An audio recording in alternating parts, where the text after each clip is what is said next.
The massive crystal structure of Nexus Prime hung in the void like a frozen star. Inside its gleaming halls, 12 different alien species gathered around a circular table that had seen countless decisions shape the galaxy for over 3,000 years. Today's meeting was different. Today, they would discuss the human problem. Speaker Zarthul's blue skin glowed with anger as he stood before the assembly. His kind, the Ethereals, had ruled space for longer than most species had existed. They believed in order, in rules, in keeping everyone in their proper place. Humans, he declared, were ruining everything. "Look at the reports," Zarthul said, his voice echoing in the chamber. "Wherever humans go, chaos follows. They refuse our genetic improvements. They will not accept their assigned roles. Worst of all, they spread their dangerous ideas to other species." Around the table, other council members nodded in agreement. The insectoid hive queen, Kasara, clicked her mandibles nervously. "3 of our client species have declared independence this cycle alone," she said. "They use human words like freedom and choice, as if these concepts have meaning." General Vorthan of the militaristic Krex Empire slammed his armored fist on the table. "My soldiers report that entire sectors now question our authority. They ask why the Krex should rule over the peaceful Deltans. They wonder why the Ethereals deserve to make decisions for everyone else.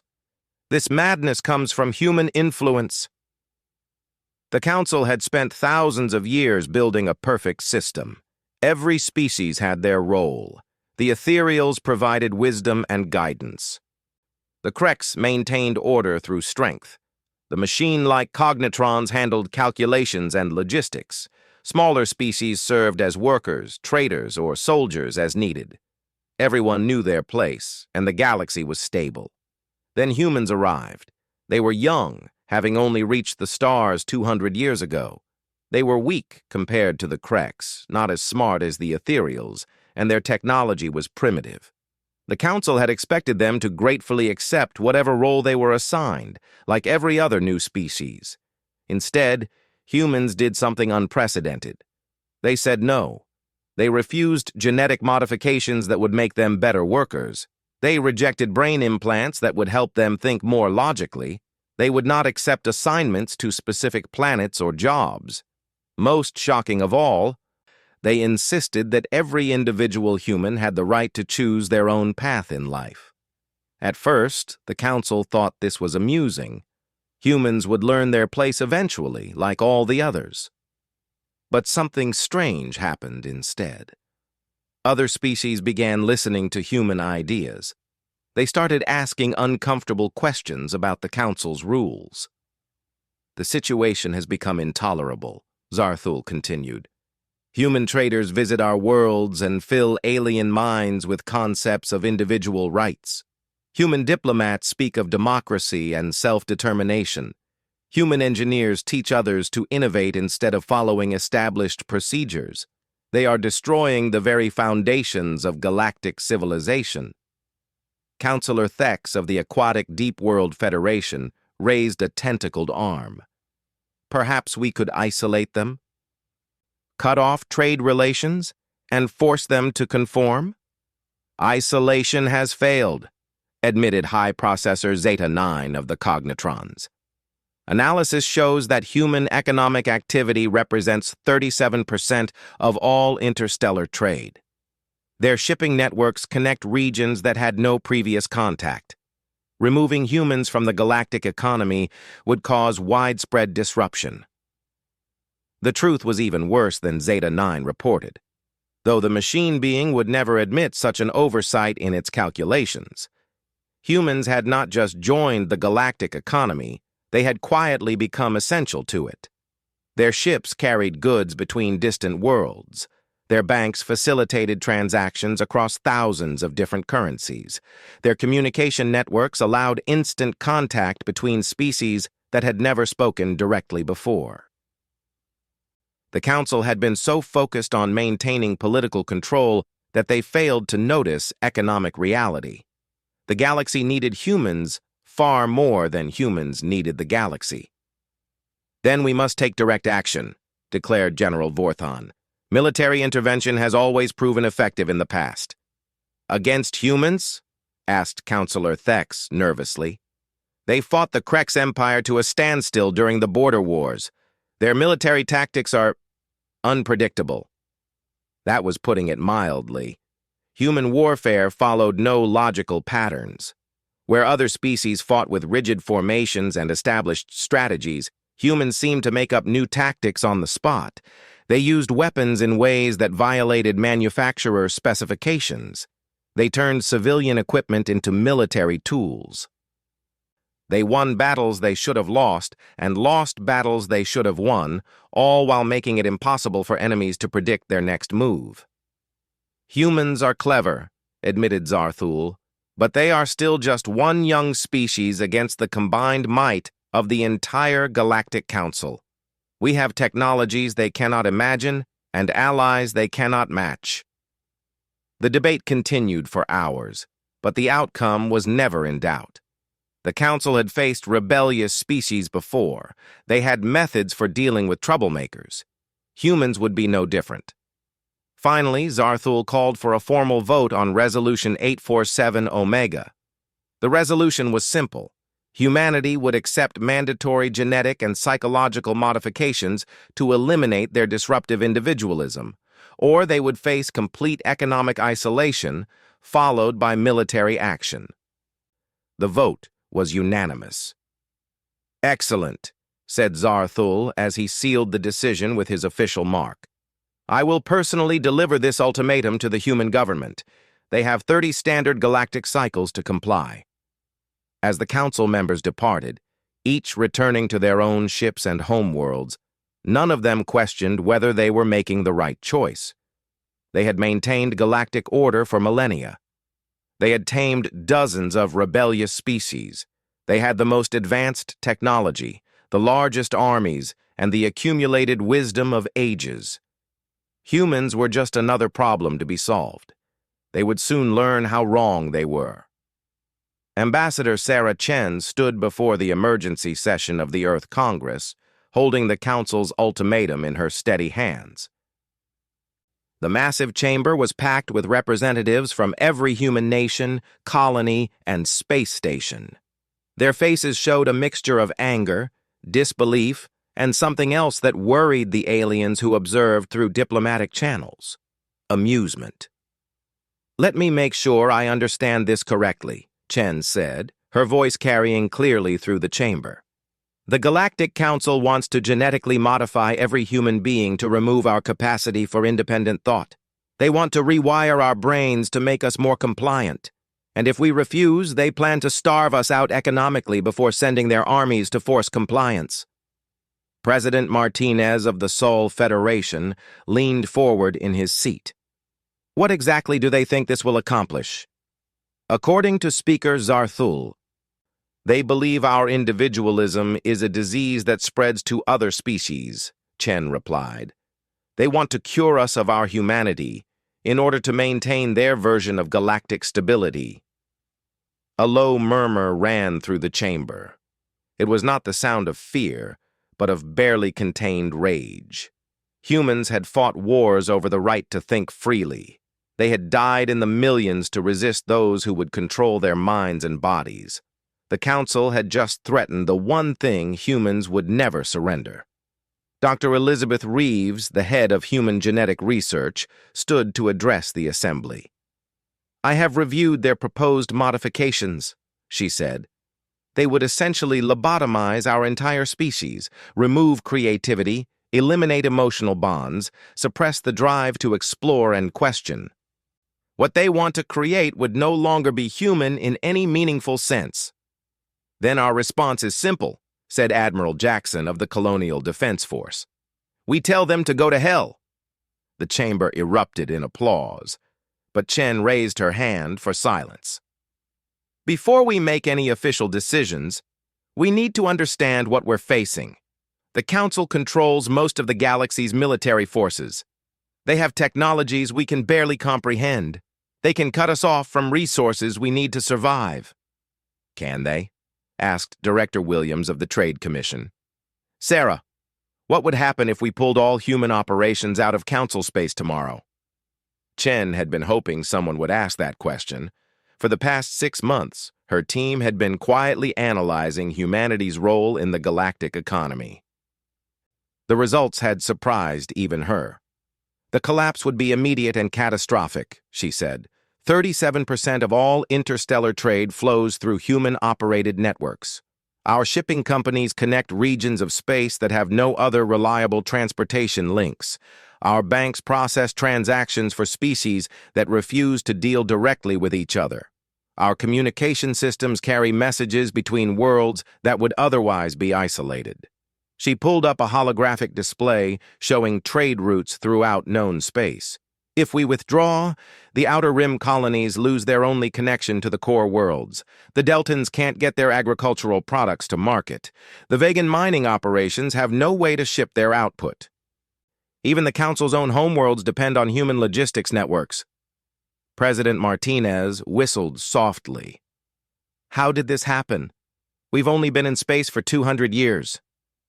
We did what humans always do, Chen replied with a slight smile. We found problems that needed solving and figured out solutions. While other species maintained rigid hierarchies that prevented cooperation, we made deals with everyone. While they followed ancient protocols that made trade slow and expensive, we developed faster, cheaper methods. While they refused to adapt to new situations, we turned adaptation into an art form. The irony was not lost on anyone in the chamber. The Council saw human flexibility as dangerous chaos that needed to be eliminated. In reality, that same flexibility had made humans indispensable to the very system the Council was trying to protect. What about their military threats? Asked General Hayes of the Planetary Defense Corps. Admiral Jackson activated another display, this one showing fleet positions throughout human space. We've been monitoring Council forces since the ultimatum arrived. They have superior numbers and firepower, but their deployment patterns follow predictable strategies. They expect us to fortify our worlds and fight a defensive war. That's not what we're going to do, said Chen. What do you mean? Asked President Martinez. Chen looked around the chamber, meeting the eyes of representatives from Earth, Mars, the Jupiter moons, the Alpha Centauri colonies, and dozens of other human settlements scattered across space. We're going to disappear. The silence that followed was deafening. Explain, demanded Dr. Reeves. For the past 50 years, our deep space exploration teams have been investigating theoretical physics concepts that the Council considers impossible, Chen said. Dimensional folding, parallel space-time streams, pocket universes. While they've been maintaining their static technologies for millennia, we've been pushing the boundaries of what's possible. She gestured to a woman sitting in the observer section.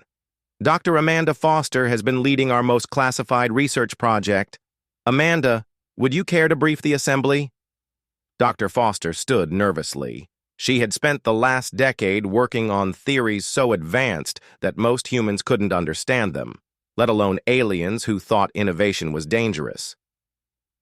We've successfully tested a technology that can shift entire star systems into parallel dimensional space, she said quietly.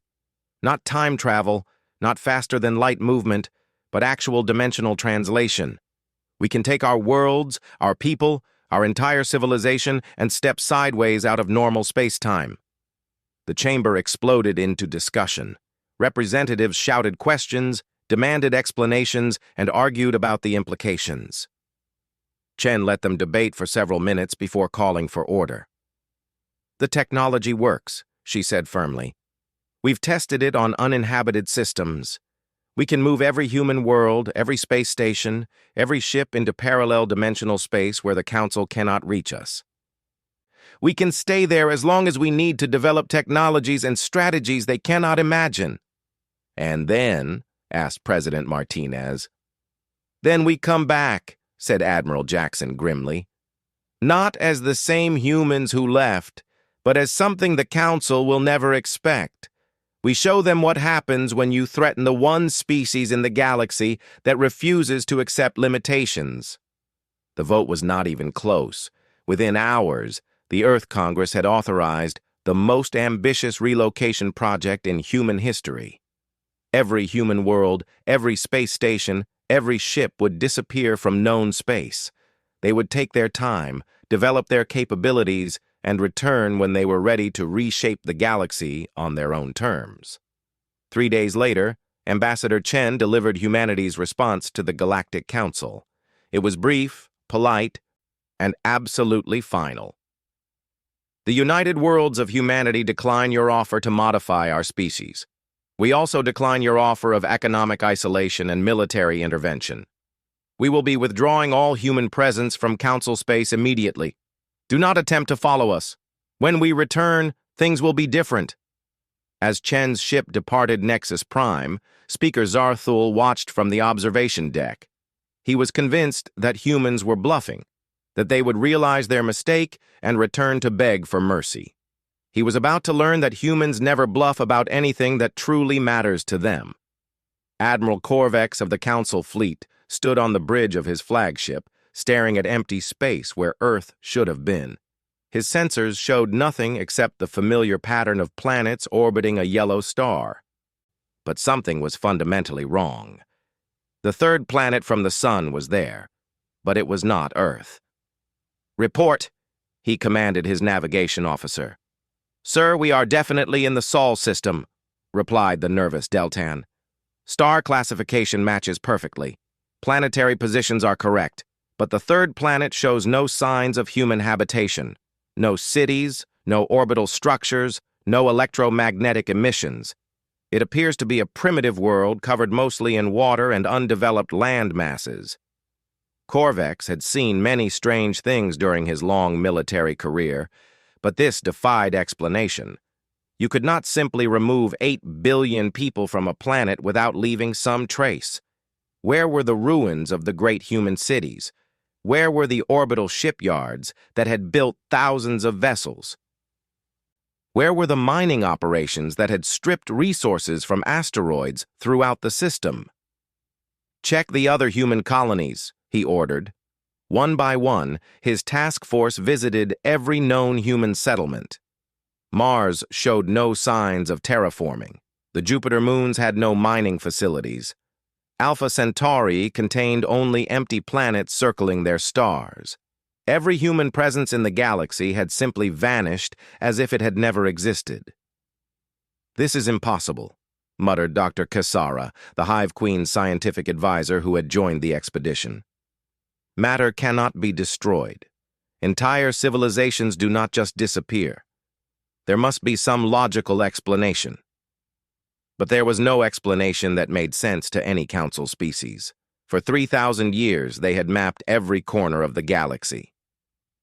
They knew where every habitable planet could be found, where every resource could be mined, where every space route could take travelers. They had built their civilization on the assumption that space held no more surprises. The search expanded.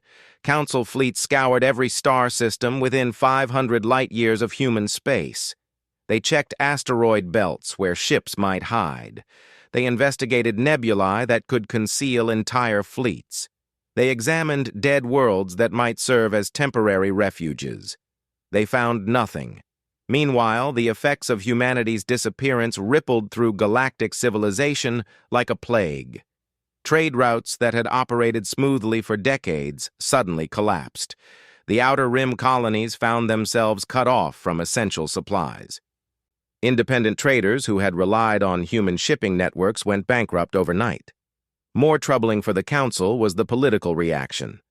Species that had accepted Council authority for centuries began asking uncomfortable questions. If humans could simply vanish from the galaxy, what did that say about Council power?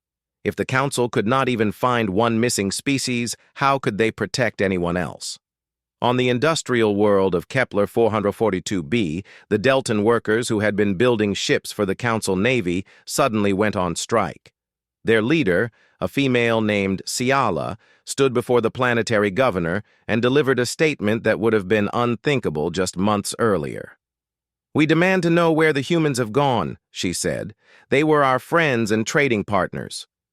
We want to know if the Council has harmed them.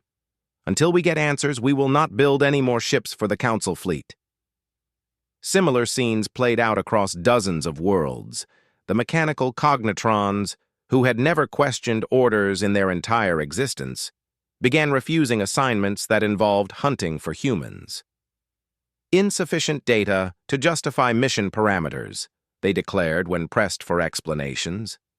Even more shocking was the behavior of some Council species themselves. 3 ethereal science ships departed their homeworld without authorization and began conducting their own search for humans using methods the Council had not approved.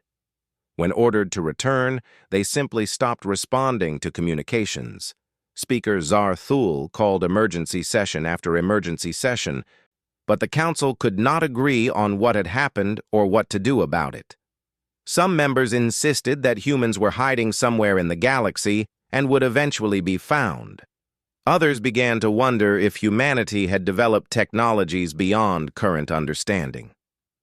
"Perhaps," suggested Counselor Thex during one heated debate, "we should consider that humans may have voluntarily left our dimensional space entirely." The chamber fell silent. What Thex was suggesting violated everything the Council believed about the nature of reality. Space was space. Time was time. You could travel faster through space, you could slow or accelerate your movement through time, but you could not step outside the fundamental framework that contained all existence. "Impossible," declared Zarthul. "If such technology existed, we would know about it." The ethereals have studied physics for over 50,000 years. The cognitrons have calculated every possible mathematical relationship in the universe. There are no unknown dimensions, no parallel realities, no alternate spaces where an entire species could hide. But even as he spoke the words, Zarthul felt doubt creeping into his mind. Humans had always done things that should have been impossible. They had developed faster-than-light travel using principles that violated established physics. They had created artificial intelligence that showed true creativity instead of just following programmed responses. They had built weapons that worked in ways no engineer could explain. What if they had found something else that the Council's ancient sciences had missed? The doubt spread through Council space like a virus. If humans could discover technologies that the greatest minds in the galaxy had never imagined, what else might be possible? If a young species could simply vanish from reality itself, what did that say about the Council's understanding of the universe? On the ethereal homeworld, young scientists began questioning theories that had been accepted as absolute truth for millennia. They started conducting experiments that their elders considered pointless or dangerous. They asked questions that had been forbidden for generations. Among the Krex military, junior officers started developing new tactical doctrines based on human warfare patterns. They studied recordings of human battles, trying to understand how such a chaotic approach could be so effective. They began to see patterns in what had looked like random madness. Even the rigid cognitrons experienced something unprecedented. They began to wonder. Their vast computational networks, designed to process known information efficiently, found themselves trying to calculate possibilities they had never been programmed to consider. The galaxy was changing, and the Council was powerless to stop it. After 18 months of fruitless searching, Admiral Korvex submitted his final report. Despite deploying the largest fleet in galactic history, despite searching over 10,000 star systems, despite using every scanner and sensor known to science, the Council had found no trace of humanity. The humans had not been destroyed. They had not fled to some distant corner of the galaxy. They had not hidden in some clever camouflaged base. They had simply left reality as the Council understood it. "Recommendation?" asked Zarthul as he reviewed the report. Corvex hesitated before answering. The Admiral was a career military officer who had spent his life following orders and maintaining discipline. But the search for humans had changed him in ways he could not fully understand. "Sir," he said finally, "I recommend that we prepare for their return. Because they will return, and when they do, I do not think we will recognize what they have become."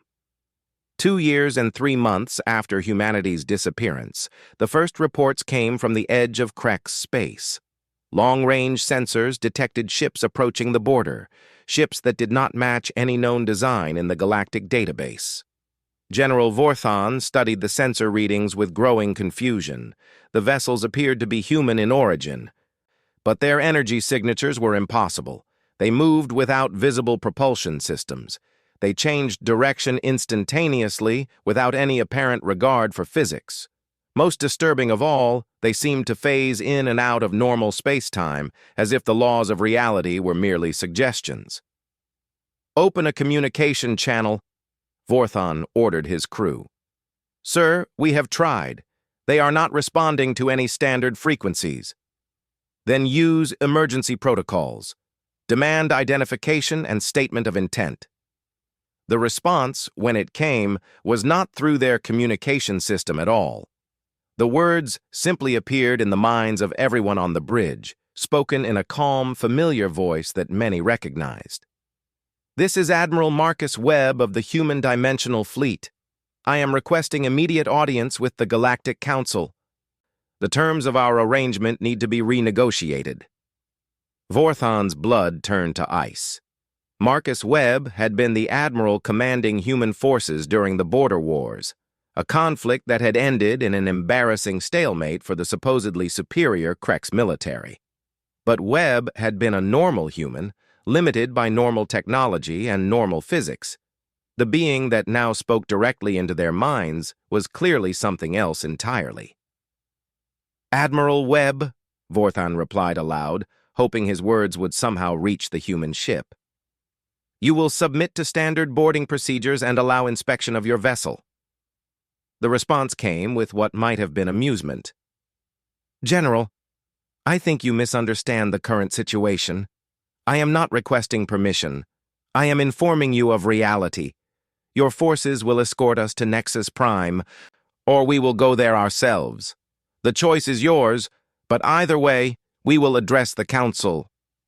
To demonstrate his point, Webb's ship simply appeared next to Vorthon's flagship, not approaching at high speed, not decelerating from a jump, but simply materializing as if distance had no meaning.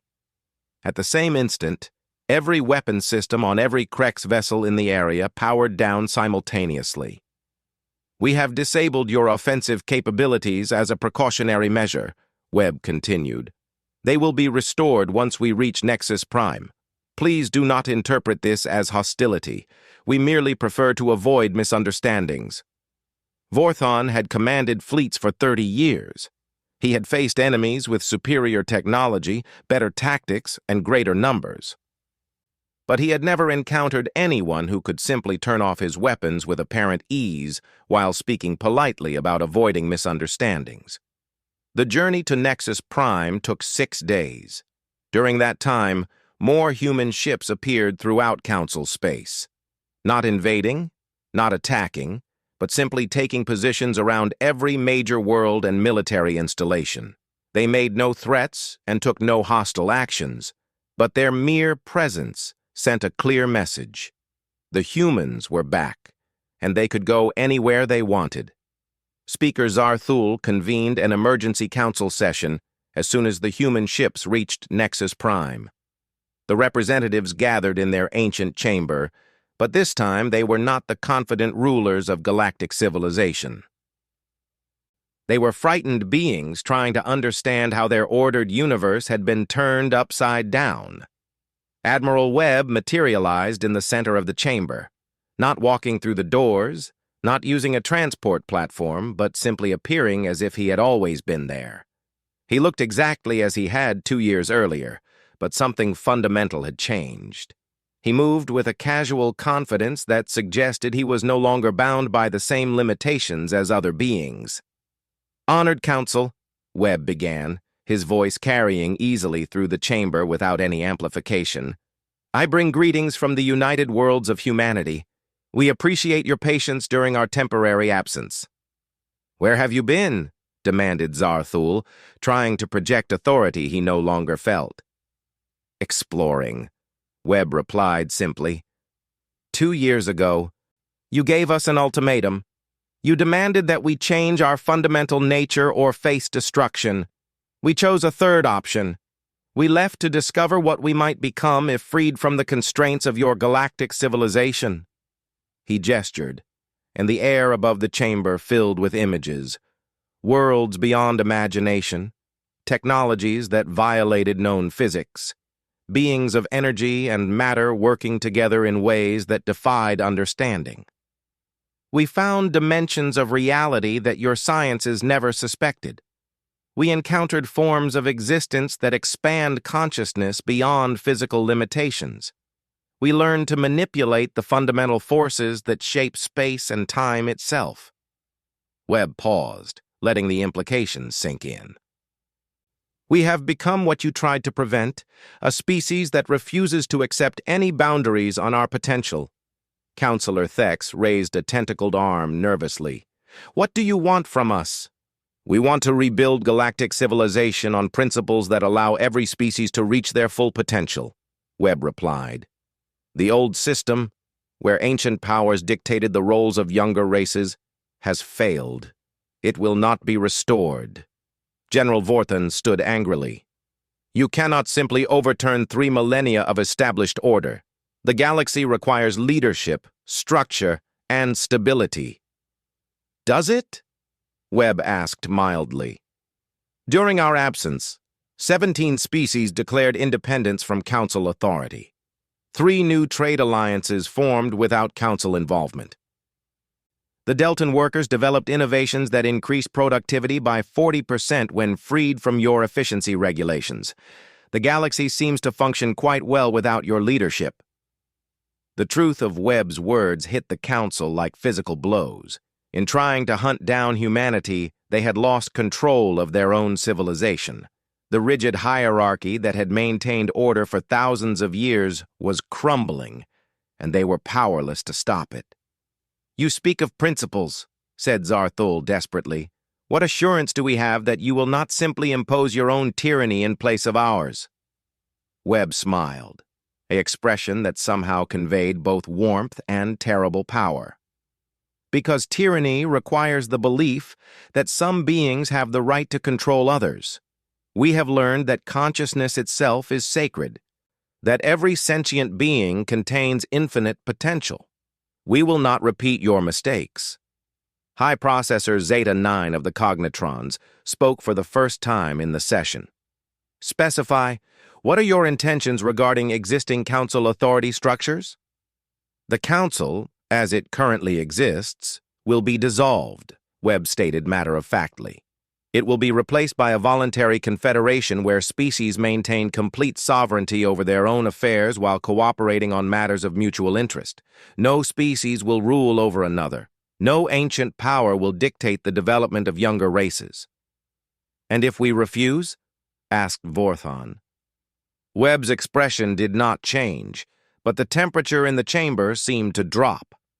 "General, your fleets cannot harm our ships. Your weapons cannot penetrate our defenses. Your scientists cannot understand our technologies. You are not in a position to refuse anything." The silence that followed was deafening. For the first time in galactic history, the Council faced a power they could not comprehend, control, or defeat. The species that they had dismissed as chaotic troublemakers had become something beyond their worst nightmares and beyond their greatest dreams. "However," Webb continued, his tone softening, "we prefer cooperation to coercion. We will give you time to adapt to the new reality. We will provide assistance in transitioning to the new system. We will ensure that no species suffers during the changes." He looked around the chamber, meeting the eyes of each council member in turn. You made one fundamental error in your understanding of humanity. You believed that our refusal to accept limitations was a flaw that needed correction. In reality, it was our greatest strength. When you tried to destroy that strength, you forced us to discover just how far it could take us. Webb began to fade, becoming translucent as he prepared to return to his ship. We will be in contact again soon to discuss the details of transition. Until then, I suggest you consider what kind of galaxy you want to help us build. One based on the potential of all sentient beings, or one that clings to the failures of the past. As the human admiral vanished, the council members sat in stunned silence. They had believed they were dealing with a young, primitive species that needed guidance and control. Instead, they had awakened something that would reshape the galaxy forever. 5 years had passed since the dissolution of the old Galactic Council, and the transformation of the galaxy was beyond what anyone could have imagined. Nexus Prime still served as a meeting place for representatives from hundreds of species, but the ancient chamber had been redesigned. Instead of a rigid hierarchy with council species at elevated positions, beings from all worlds sat as equals in a great circle. Ambassador Sarah Chen walked through the corridors that had once been restricted to council members only. Now they buzzed with activity as delegates from newly independent worlds worked together on projects that would have been impossible under the old system. The Deltan agricultural cooperatives shared growing techniques with species they had never been allowed to contact. The mechanical cognitrons collaborated with organic researchers on artificial intelligence that combined logical processing with creative intuition. The changes went far deeper than politics. When humans returned from their dimensional exile, they had brought with them technologies that seemed like magic to other species. But more importantly, they had brought new ways of thinking about existence itself. Dr. Amanda Foster, now Director of Interdimensional Research, stood before a mixed group of scientists from dozens of worlds. Her audience included beings who communicated through color changes, others who existed as pure energy, and some who experienced time differently than most organic species. 2 years earlier, such a gathering would have been impossible due to council restrictions on interspecies scientific cooperation. The key insight, Foster explained, is that consciousness itself shapes reality at the quantum level. When humans learned to expand our awareness beyond normal limitations, we discovered that the universe is far more flexible than anyone realized. A young ethereal scientist raised her hand. Dr. Foster, are you saying that the old physics equations were wrong?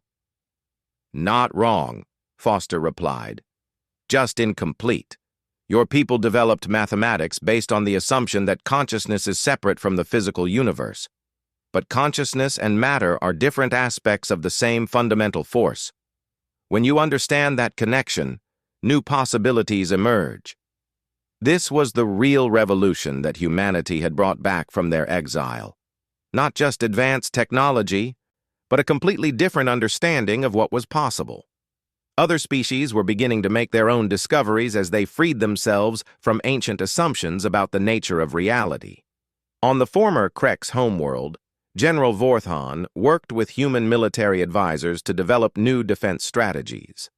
The proud warrior culture of his people had initially resisted any outside influence, but they had gradually realized that human tactical flexibility could enhance rather than replace their traditional strengths. The key is adaptation, explained Colonel Maria Santos during a training exercise.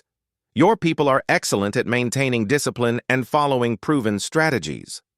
But what happens when you face an enemy who does not follow any predictable pattern? Vorthon watched as mixed units of Krex and human soldiers worked together against simulated opponents. The Krex provided steady, reliable firepower, while the humans improvised creative solutions to unexpected problems. Neither could have achieved the same results alone. I am beginning to understand, Vorthon said quietly, why you defeated us during the border wars. We fought the way we always fought, while you fought the way the situation demanded. "We didn't defeat you," Santos replied. "The war ended in stalemate because we couldn't break your defensive positions any more than you could predict our tactics. But imagine what we could accomplish if we combined your discipline with our adaptability." It was a conversation being repeated across the galaxy as species learned to work together instead of competing for dominance. The Ethereals discovered that their ancient wisdom became more powerful when combined with the innovative thinking of younger races. The Cognitrons found that emotional input from organic beings allowed them to develop truly creative artificial intelligence. Even the isolated Deep World Federation opened their oceans to researchers from surface-dwelling species. But the most remarkable changes were happening on worlds that had been suppressed under council rule. The peaceful Deltans, who had been forced into agricultural roles for millennia, revealed hidden talents for artistic expression and philosophical thought.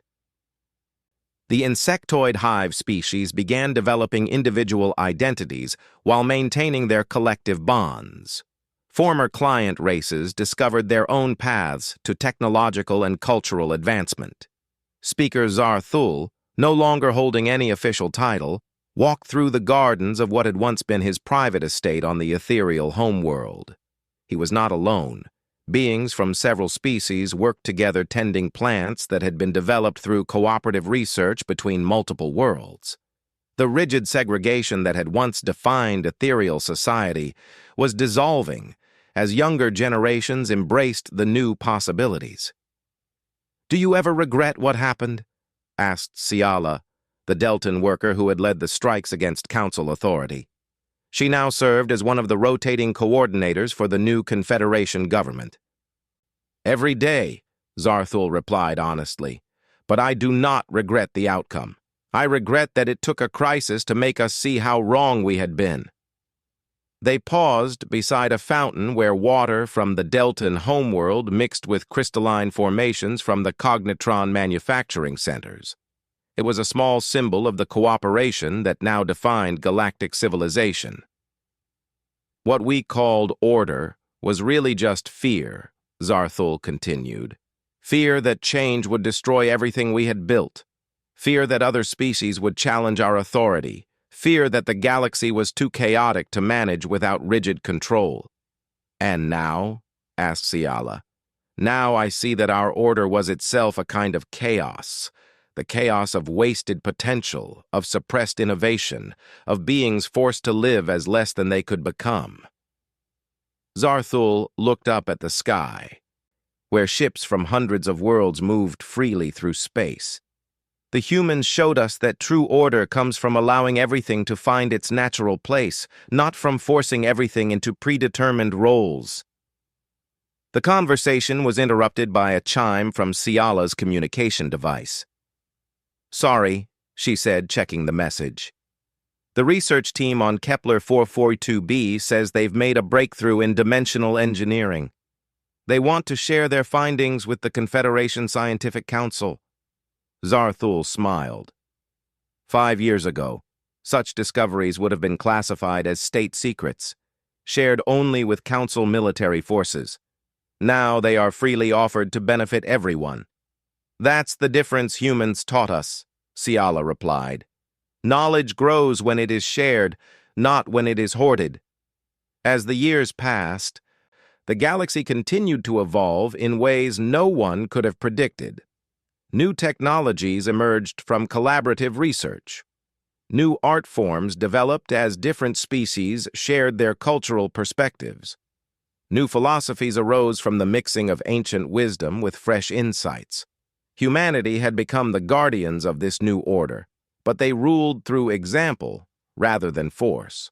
Human ships patrolled the space lanes, but they protected rather than controlled. Human diplomats mediated disputes, but they encouraged negotiation rather than demanding compliance. Human scientists shared their discoveries freely, accelerating the development of all species. The old Galactic Council had maintained stability through control. The new Confederation achieved harmony through freedom. Ambassador Chen stood on the observation deck of Nexus Prime, watching as a joint scientific expedition departed for the edge of known space. The crew included beings from over 20 different species, united in their desire to explore the unknown.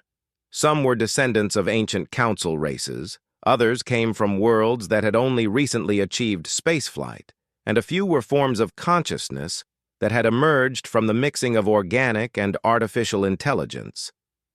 "Any regrets?" asked Admiral Webb, joining her at the observation window. "None," Chen replied without hesitation, "though I do sometimes wonder what would have happened if the Council had chosen cooperation over domination from the beginning." "The galaxy wasn't ready," Webb said thoughtfully. "The Council species had spent so long believing in their own superiority that they couldn't imagine learning from others. Sometimes it takes a crisis to break old patterns and create space for new possibilities." They watched in comfortable silence as the expedition ship activated its dimensional drive and vanished into the space between realities. It would return with new discoveries that would be shared freely throughout the Confederation. New worlds would be found, new forms of life would be contacted, and new wonders would be added to the ever-growing tapestry of galactic civilization. The Council had believed they could replace humans with something more manageable, more predictable, more controllable. Instead, they had forced humanity to become something unprecedented, a species that refused to accept any limitation on growth and possibility. In the end, that refusal had shattered not just the Council's power, but their entire understanding of what civilization could become. The galaxy was a far stranger, more wonderful place than anyone had ever imagined, and it was only the beginning.